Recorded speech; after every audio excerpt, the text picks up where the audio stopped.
박한식 교수와 함께 선을 넘다 오늘 또 교수님 모시고 이야기 나누겠습니다. 반갑습니다. 예, 반갑습니다. 네, 지난 방송에서 마지막에 이제 잠깐 언급을 하셨는데요. 이 주제를 본격적으로 다뤄보겠습니다. 한국 대선과 통일 문제를 주제로 이야기 나누고 싶은데요. 방송에서 늘 우리가 이제 강조했고 교수님께서 강조했던 것이 한국의 대선 후보, 정치 지도자는 통일에 대한 전망과 계획을 제시할 수 있어야 된다. 이런 것을 늘 계속 강조해 오셨습니다. 한국 대선과 대선 후보 통일 문제를 또 집중적으로 오늘 이야기 나누겠습니다. 자, 이번 대선에서 통일 문제, 평화 문제, 또 전작권 문제, 독도 문제 등 중요한 국가 문제는 거의 논의가 안 되고 있어요. 주로 과거 얘기를 하고 비리 의혹 이런 것들이 주로 도배를 하고 있는데요. 우선 민주당, 국힘당 대선 후보들이 가장 유력한 대선 후보로 지금 나타나고 있는데 각자 이제 통일 외교 안보 정책을 한 번씩은 내기는 했습니다. 근데 관련해서 크게 보도가 안 됐고 또 언론에서 관심도 없고 이 문제에 대해서 크게 여론화되지 않고 있는 상황입니다. 자, 그래서 한국 대선과 통일 문제가 굉장히 중요하다는 걸 전제로 해서 오늘 이 방송을 좀 하고 싶습니다. 대선과 특히 한국 대선과 통일 문제 어떤 관계가 있다고 보십니까? 대선에서 통일의 길이 열리지 않으면은 그 대선이 잘못된 것입니다. 대선의 제일 핵심적인 정책이 통일 정책입니다. 통일 정책에 대한 견해를 안 가졌으면은 대통령 후보 자격이 없다고 저는 봅니다. 그만큼 대통령 선거가 통일하고 직접 관계가 됐는데 대통령 자신을 보십시오. 대통령이라는 것은 대통령 중심제 이 세계에 많이 없습니다. 미국이 표본적으로 대통령 중심제인데 권한이 얼마나 많습니까? 상권 분립이라고 그러지만은 상권 분립이 아니고 행정 수반의 하나의 독재라고도 볼 수 있습니다. 그만큼 권한을 많이 준 이유는 어려운 사태를 좀 책임을 지고 해결해 나가라 하는 국민의 여망 때문에 그렇습니다. 중요한 사태가 뭐냐? 통일하는 그것보다도 더 중요한 게 없습니다. 그러니까 거기에 대한 견해와 그런 걸 내놓으면은 무슨 국민들이 정서 때문에 표가 없어지고 그렇기 때문에 그런 걸 못한다고 하는 것은 우리 대한민국 국민이 생각을 다시 해야 됩니다. 대통령 출마하는 사람한테는 통일의 길을 보여달라 하는 것을 강하게 요구를 해야 됩니다. 지금 대선 출마 나온 두 사람인데 그런 길을 제시하지 못하고 있는 것 같아요. 그런데 앞으로 대선이 한 2, 3개월 남았기 때문에 분명히 핵심적으로 통일 정책이 논란과 정견 발표의 핵심이 되도록 우리 언론에서 대한민국 여론을 그렇게 움직여 줘야지 대한민국의 민주주의가 살아나는 것입니다.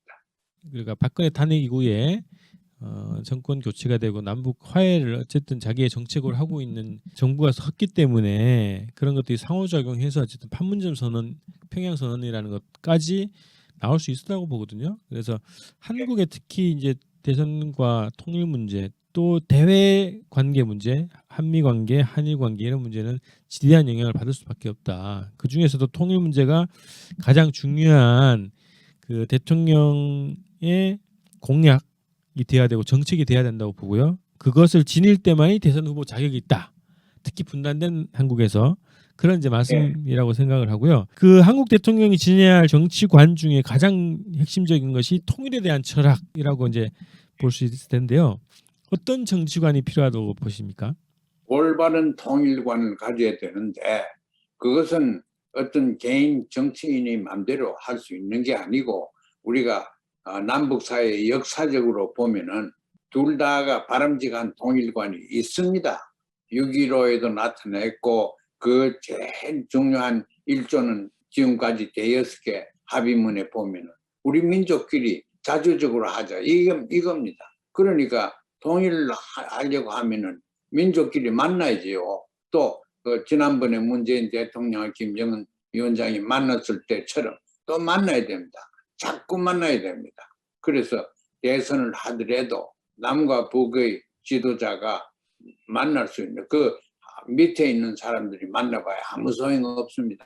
위에 있는 분들이 만나서, 더구나 남쪽 헌법이 대통령 중심제이기 때문에 남쪽의 대통령 한 사람만 북의 김정은 위원장 당을 대표하는 거죠. 그 체제를 대표할 뿐만 아니라 당을 대표하니까 이거는 남쪽은 당을 대표하는 것이 아닙니다. 국민을 대표하는 것입니다. 선거민을 대표하는 것입니다. 그러니까 이 두 분이 만날 수 있도록 자꾸 만나서 크고 작은 공동 관심사를 계속 해야 됩니다. 그 공동 관심사가 몇 개나 있습니다. 국제 문제에서는 중국을 어떻게 봐야 되느냐. 한쪽은 중국을 상당히 긍정적으로 보고 다른 쪽은 중국과의 이해관계를 상당히 또 돈독하게 보는 이런 관계인데, 중국을 조금 더 현실적으로 우리가 이해를 하는데 남과 북이 같은 입장으로 얼마든지 할 수 있다고 생각합니다. 같은 정책을. 또 미국에 관한 거는 좀 다르긴 하지만 그래도 북도 미국과의 관계를 개선하려고 하는 것이 중요한 목적이니까 우리가 남과 북이 서로 손을 합해서 대국과의 관계, 이것을 좀 조화시키는데 서로 협력을 하고, 남과 북이 대일본에 대한 정책은 손을 꽉 서로 잡고 해야 됩니다. 독도 문제나 교과서 문제나 일본에 있는 우리 고려인들의 대우 문제나 이런 것을 우리 두 국가의 대표가 만나가지고 의논을 해야 되고, 또 통일하는 길을 둘이서 모색을 해야 됩니다. 그 남쪽에 보니까 지금 문 대통령 하는 그 통일 정책이라는 게 지금 통일 좀 보류하자, 통일할 필요 없지 않느냐 이런 것 같은데, 그러면 안 됩니다. 통일이 길이 안 보이면 보이도록 만드는 것이 대통령이고 또 대선의 모습입니다. 그래서 이 점을 우리가 고려를 하면은 국제관계를 우리가 미국도 중국도 일본도 러시아도 하는데 공동으로 북과 보조를 같이 하는 그러한 원칙에서 외교 정책부터 국내 정책은 공동으로 하기가 어렵습니다. 사유재산과 공유재산 다 이렇게 다른데 어떻게 그걸 같이 일할 게 없습니다. 서로 장사하는 것밖에 일할 게 없습니다. 그러나 국제적인 정책에 대해서는 남과 북이 같이 해야 될 게 얼마든지 있습니다. 대일본 정책, 대미국 정책, 대중국 정책 얼마든지 있습니다. 그 외교 정책을 위해서 남과 북의 전문가들, 지도자까지 밤새서 회의를 하루라도 급하게 회의부터 자꾸 해야 됩니다. 그 대화가 전제되지 않고는 소통이 안 되고, 소통이 안 되면 문제 해결이 절대 안 됩니다. 그래서 남과 북이 우리가 공동으로 할 수 있는 것을 손을 잡고 같이 해야 된다. 이것이 중요합니다. 비핵화가 여기 남쪽에 그걸 원해서는 안 됩니다. 핵이 그쪽에 있기 때문에 얼마나 말하자면 우리가 외교적으로 힘이 있습니까? 힘이 굉장히 있습니다. 핵이라는 게 외교하는데 얼마나 중요한 우리가 가지고 있는 자산인지 모릅니다. 그래서 우리는 비핵화라는 그거는 죽은 말을 발 가지고 또 차는 그런 언유를 우리가 할 수 있는데 아무 소용없습니다. 비핵화는 이제 신화로서 끝났습니다. 비핵화 할 길도 없고 할 필요도 없고 또 하는 것이 바람직하지도 않습니다. 이걸 우리가 좀 혁신적으로 생각을 하고, 북미 관계 그러면 비핵화다. 미국이 비핵화를 원하니까 우리는 비핵화를 따라간다. 비핵화를 따라가는 것이 우리 국익을 어떻게 만나요? 그러니까 대한민국 지금 정부가 그러한 능력이 없고 그러한 의사가 없으면 차기 정부라도 꼭 그렇게 주권 외교를 또 주권 통일 정책을 가지고 했으면 그보다 더 우리 민족이 지금 바라야 될 게 없습니다.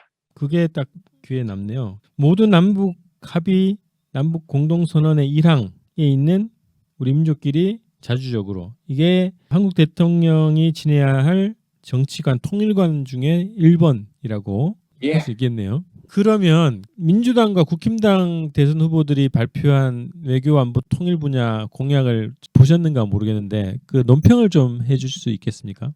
국힘당에는 통일에 대한 견해랄까 이런 것이 건설적인 건 하나도 통일하자는 견해는 하나도 없는 것 같습니다. 통일 정책이 미국과 관계를 돈독하게 하자는 이런 식으로 흘러가는 것 같고 그건 이제 통일 정책인 대북한 정책이어야 되는데 대미 정책으로 흘러가 버렸어요. 그 미국이 통일시켜 줍니까? 미국이 분단시키고 분단을 어떻게 하든지 고정화시키려고 지금까지 해왔는데 거기에다가 대한민국 통일을 미국에 우리가 의지할 수 있습니까? 이제 그런 걸 생각하는 것이 지금 대한민국 국힘당 혹은 야당인 것 같습니다. 그리고 여당은 가능성은 있다고 봐요. 가능성은 있는데 이제 실질적으로 앞에 나가서 뛰어야 되는데 뛰어야 된다는 거는 연방제나 낮은 단계의 연방제나 국가연합이나 이런 걸 만들어가 하자고 그러면은 그걸 좀 구체적으로 구체성이 하나도 없습니다. 지금 건설적으로 통일 문제를 북한의 입장을 우리가 잘 존중하면서 하자 하는 점잖은 말만 나왔지 여당에도 구체적인 게 나오지 않았습니다. 그래서 앞으로 몇 주일 사이에 이걸 구체화시키는 게 나오면은 국민의 열광적인 지지가 틀림없이 나타납니다. 왜냐하면 국민의 70% 이상이 통일을 원합니다. 통일 정책, 통일 개념, 통일 전략 이런 것을 우리가 좀 심각하게 토론을 하고 당에서 지금 당에 자문하는 분들이 저도 몇 사람 이름을 듣긴 들었는데 다 할 수 있는 분들이에요. 그러니까 여당에는 통일은 하는데 구체성이 없다. 구체적으로 하다 밀어야 됩니다. 국민이. 야당에는 지금 그런 식으로 가가지고는 미국이 우리를 통일시켜주는 건 아니다. 미국은 오히려 교육을 좀 시켜야 됩니다. 제가 미국이 우리나라 통일에 어떤 역할을 했으며 미국이 우리가 원하는 것을 미국도 원한다고 이렇게 생각하면 안 된다 하는 것을 제가 언제 또 종합적으로 말씀드릴게요. 좀 구체적인 얘기인데요. 차기 정부, 차기 대통령이 반드시 풀어야 될 민족 문제 몇 가지를 가지고 그거에 대한 방향과 해법에 대한 얘기를 좀 듣고 싶습니다. 가장 크게는 남북 관계 관련한 것, 한미 관계 관련한 것, 한일 관계 관련한 것 요 세 가지인데 요거에 대한 구체적인 정책을 세우는 게 과제라고 저는 이제 봐가지고 세 가지를 좀 정리를 해봤는데요. 우선 남북 공동선언 이행 문제, 평화통일 문제에 대한 정책, 방향, 해법을 어떻게 세워야 된다. 이렇게 의견을 좀 말씀해 주십시오. 간단합니다. 6.15에서 우리가 합의했는 그대로만 따라가면 됩니다. 첫째, 상대방이 다르다, 우리하고는 다르다 하는 것을 인정하고 존중을 해야 됩니다. 깔보고 무시하고 배제하고 이래서는 안 됩니다. 그러니까 상대방하고 차이를 우리가 알자. 상대방 A, B, C, D 이렇게 차이가 있다. 너드까지가 분명히 나타납니다. 제가 다른 데서도 말씀드렸지만은 사유재산, 공유재산, 사회주의, 자본주의, 민족주의, 세계주의 이런 게 다 있습니다. 평등, 자유. 그렇기 때문에 이런 걸 내놓으면은 어렵다. 통일 안 하자. 그렇게 되죠. 그 통일하자고 지금까지 합의한 사람들이 우리가 차이가 있기 때문에 그래도 차이를 극복하고 할 수 있다. 이렇게 해서 지금 나왔지. 차이가 있기 때문에 우리는 통일할 수 없다. 그렇게 나오진 않았습니다. 그런데 지금 대한민국에서 대선 주자들 보면은 주자들 근방에 있는 사람들도 보면은 남과 북이 이런 차이가 있으니까 통일은 우리는 망상에 불과하다. 환상에 불과하다. 이렇게 생각하는 것 같아. 절대 그렇지 않습니다. 통일이라는 게 이질성만 보면 그렇지 우리가 공동과업이나 동질성을 찾아서 예를 들어 사유재산, 공유재산 그것도 어떤 거는 사유재산하고 어떤 공유하고 우리가 합의를 하면 됩니다. 인간이 소모해서 없앨 수 있는 거는 사유재산입니다. 그러나 인간이 소유도 못하고 없앨 수도 없는 거 공기나 평화나 나무 하나도 어디 사람이 만듭니까? 그러니까 어떤 분한테는 공유를 하고 어떤 거는 사유를 하자. 그게 사회주의가 자본주의를 혼합시키는 방법입니다. 그런 식으로 우리가 어렵지만은 우리 머리를 맞대고 한번 궁리를 해봅시다. 이게 통일 정책입니다. 그걸 하기 위해서 대학을 같이 해가지고 대학교에서 이런 걸 하자든가 뭐 이런 아이디어도 있고 뭐든가 안 하겠다 하는 거는 우리가 건물입니다. 어렵지만은 할 수 있겠다. 어떻게 해야 가능한가? 질문을 하면은 길이 보입니다. 그런 한 점에서 통일에 대한 긍정적인 자세가 대권을 희망하는 사람들이 긍정적인 자세를 가져서 부정적인 우리는 차이 때문에 못한다 그러지 말고 차이도 불가하고 우리가 할 수 있다 하는 것을 6.15도 그렇고 지금 대여섯 합의했지 않습니까? 차이를 모르고 합의했으면 차이에도 불구하고 할 수 있다고 가정했기 때문에 한 겁니다.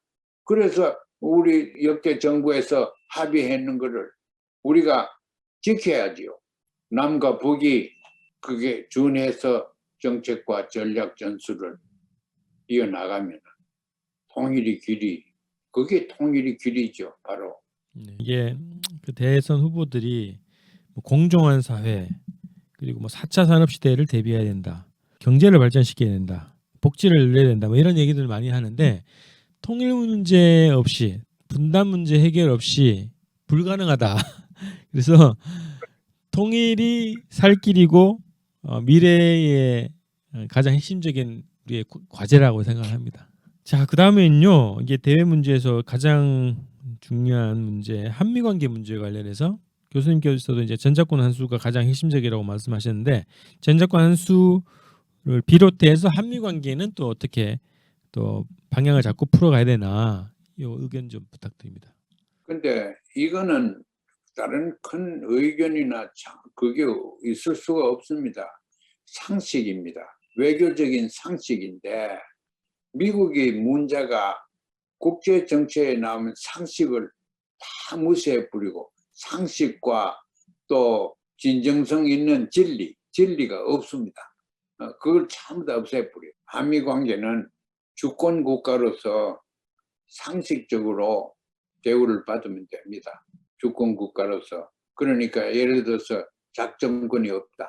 우리가 우리 군을 움직일 수 있는 능력이 우리 대통령이 안 가지고 있다. 우리나라가 안 가지고 있다. 이렇게 했으면은 그렇게 하는 거는 불법이고 우리 헌법에도 맞지 않고 우리가 불법이고 위헌법하라고 미국이 우방으로 저렇게 있습니까? 그러니까 미국하고 우리하고 관계에 필요한 것은 우수한 외교가 필요합니다. 지금 대한민국의 대통령이나 뭐 보좌관 하는 분이 우리는 주권 국가로서 전시 작전권을 우리가 회수하지 않으면은 미국과 우방 관계를 유지할 수가 없다. 왜냐하면 우방이라는 것은 동맹인데 동맹이라는 것은 같은 동자 아닙니까? 그러니까 비슷한 나라 같은 그건데 같은 권한과 같은 제약을 준수하면서 관계를 유지하자는 건데 지금 우리는 미국과 같지 않다. 이런 것을 세계적인 여론으로 여론화시켜야 됩니다. 상식적이니까 여론화가 되지요. 그러니까 그걸 대한민국 대통령 후보자가 얘기를 하면 온 세계가 듣습니다. 한 학자 저 같은 사람이 얘기를 100번 해봐야 듣는 사람도 없습니다. 그래서 대한민국 대통령 선거 때 한미 관계의 외교를 돈독하게 주권 국가로서 우리가 자부할 수 있는 관계로 끌어나가야 됩니다. 중국 언론하고 이재명 씨가 기자회견을 하면서 분명히 얘기한 거 제가 다 가지고 있습니다. 사드를 철거시키겠다. 그랬어요. 엄청난 얘기인데 그 굉장히 어려워요. 그렇게 하기가. 그래도 그런 생각이라도 할 수 있었던 거는 그래서 저는 그 이 후보에 대해서 상당히 고무적으로 생각을 하고 있습니다. 자, 한미 관계에서는 전작권은 그 저번에도 이제 다뤘습니다만 뭐월 뭐시부터 우리가 전작권을 전적으로 행사한다. 딱 선포하고 가는 게 가장 이상적이라고 보고 현실적이라고 보고요. 그래야 해결될 수 있다. 그리고 한미 예, 관계에서 가장 또 법적인 문제에서는 한미 상호 방위 조약이라고 하는 불평등 조약을 정상화시키는 것. 전쟁 동맹으로 출발한 거니까 통화 동맹으로 가기 위해서는 이런 전쟁 동맹 자체의 조약은 없애야 되겠죠. 그래서 그런 문제를 좀 바로잡는 문제를 포함해서 정상화, 말씀하셨던 대로 정말 진정한 주권 국가 대 주권 국가의 관계로 만드는 것이 한미 관계의 해법이다, 이렇게 저는 생각합니다. 그걸 추진하면서 아주 강하게 해야 됩니다. 소위 하드볼 게임을 해야 되는데 그러기 위해서는 이거 관철 안 되면 뭐든 할 수 없다. 그래야 돼요. 무기도 우리가 구입할 수 없고 또 북에 대한 우리의 정책도 지금 있는 대로 할 수 없다. 북의 우리 정책을 더 완화하고 더 건설적으로 하겠다. 우리가 살기 위해서 그래 하겠다. 그렇게 나가야 돼요.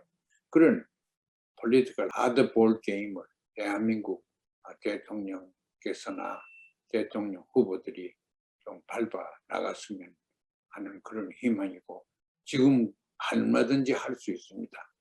마지막 주제는요, 한일 관계인데요. 최근에 독도 문제 관련해서 일본의 도발이 계속되고 있어요. 독도 문제를 비롯해서 대일 과거사 문제 등등 한일 관계를 또 어떤 방향으로 풀어갈 것인가, 어떤 정책을 펼 것인가, 요거에 대해서 또 견해를 말씀해 주십시오. 한 가지는 거기에 있는 동포들 어떤 사람인가 보면은 미국에 있는 우리하고는 다릅니다. 그 사람들이 굉장히 많은 식민지 생활을 마치고도 식민지에 못지않는 그런 순환을 일본에서 당하고 있습니다. 그것을 우리 정부적인 차원에서 남과 북이 공동조사단을 만들어요. 공동조사단을 만들어 가지고 교과서 문제 또 그게 학생들 처우 문제 일본 아이들하고 비교해서 차별대우 그런 문제 또 심지어서는 전쟁 당시에도 거기에 있는 조선족 동포들이 얼마나 많은 희생을 예를 들어 히로시마에 죽은 사람들 그런 것까지 포함해서 우리 조선족이 희생 당한 거 이걸 남과 북이 조사단에서 공히 얼마든지 할 수 있습니다. 해서 이걸 국제적으로 공포를 하고 발표하고 외교적인 역할을 하는데 이용해야 됩니다. 그걸 이제 종료하고 그러고 거기에 따라서 제1 동포들에 대한 대한민국 혹은 조선민주인민공화국에서 상당한 말하자면 협조 내지 지원을 하는 것이 바람직하다고 생각합니다. 다른 해외에 있는 우리 동포들도 지금 뭐 상당히 많습니다. 800만 가까이 될 건데 이런 사람들도 모금 운동을 한다든가 그래서 그건 우리 사랑방에도 할 수도 있습니다.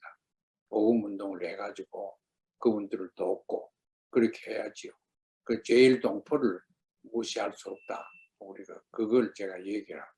일본은 과거 자기들이 한 데 대해서 그게 맞는 그러한 국가가 되지 못하고 지금 아직까지도 저는 미국도 좀 영향이 있습니다만 일본 정책에 대해서 식민국가로서의 그 후도 정책이 어떻게 됐냐 이런 것도 국가적인 그걸 조사하는데 그것도 남북 공동팀이 연구를 하고 해서 조선 인민주인민공화국에서는 반일이라는 게 굉장히 철저합니다.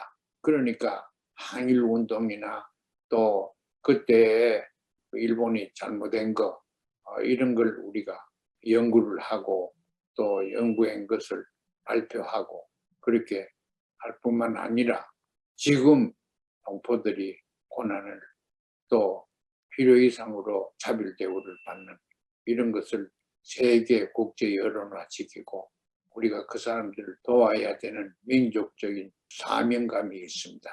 남북 공동조사단 활동을 말씀해 주셨는데요. 요거는 저는 이제 생각을 못했던 그런 정책인데요.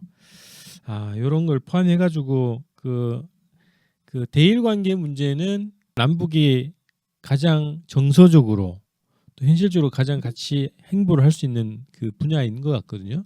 특히나 이제 뭐 독도 문제도 있고 또 제일 동포 차별에 대한 대응 문제도 있고요. 그래서 이거는 남북이 대외 활동을 대외 행보를 공동으로 할 수 있는 가장 또 쉽고 빠르게 추진할 수 있는 분야라고 생각을 합니다. 네. 예, 국제적으로 설득력이 있는 그런 것으로서 국제적인 동조를 많이 받을 수 있습니다.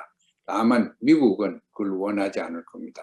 미국은 어떻게 하든지 일본 편에 들어서 일본 밀건데 그러면 일본하고 같이 우물이 빠지게 만들어야 됩니다. 강한 외교를 대한민국과 조선에서 해야 됩니다. 자, 한번 말씀하신 대로 이제 그런 방향으로 그 정책화되고 공약화되면 우리 국민들이 굉장히 열광할 것 같습니다.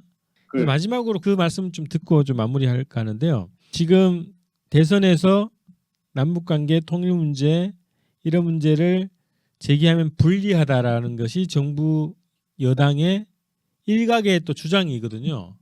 그래서 이것이 부각되지 않고 이것이 어떻게 보면은 지금 국힘당 같은 경우에는 대북 정책에 대해서 굉장히 비판을 하고 비난하면서 남북 합의를 다 파기하겠다는 것이 자기의 정책이거든요. 그래서 이 문제가 논란이 되고 쟁점이 되면 불리해진다라고 판단하는 주장들이 있어요. 그래서 그런 부분에 대해서 한 말씀 해주시고 마무리하겠습니다. 그런데 그게 이제 통일에 대해서 또 민족의 자주에 대해서 얘기하는 것이 대통령 선거에 불리하다. 그러면은 그 불리한 것이 사실이라고 하면은 그걸 받아들이려 가지고 하는 것보다는 그걸 싸워야죠. 그래서 예를 들어서 국가보안법 같은 것도 이건 어불성설이다. 이걸 없애야지 우리가 주권 국가로 되는데 국가보안법을 가지고 있으면은 우리가 항상 별경이 달을 벗어날 수 없는 그런 상황이니까 통일도 그렇고 또 대일도 그렇고 대미도 그렇고 어떻게 생각하면 의식의 혁명이랄까 그거는 남과 북이 같이 해야 돼요. 의식의 재정립, 의식혁명을 창조하는 그런 워킹그룹을 남과 북이 같이 만들어야 돼요. 자, 이렇게 해서 통일을 원하는 사람이 대통령이 되어야 된다 주제를 좀 다뤄봤습니다. 한국 대선과 통일을 주제로 이렇게 다뤄봤는데요. 앞으로 남북관계, 통일 그리고 한미관계, 한일관계와 관련한 정책이 이제 구체적으로 나올 시기가 됐거든요. 그렇게 되면 보다 구체적인 정책이 나올 것 같습니다. 그러면 그 정책에 대해서 이후에 나오는 거 따라서 이제 그 다루는 걸로 하고 오늘 방송을 이렇게 마치도록 하겠습니다. 네, 안녕히 계세요. 고맙습니다. 네.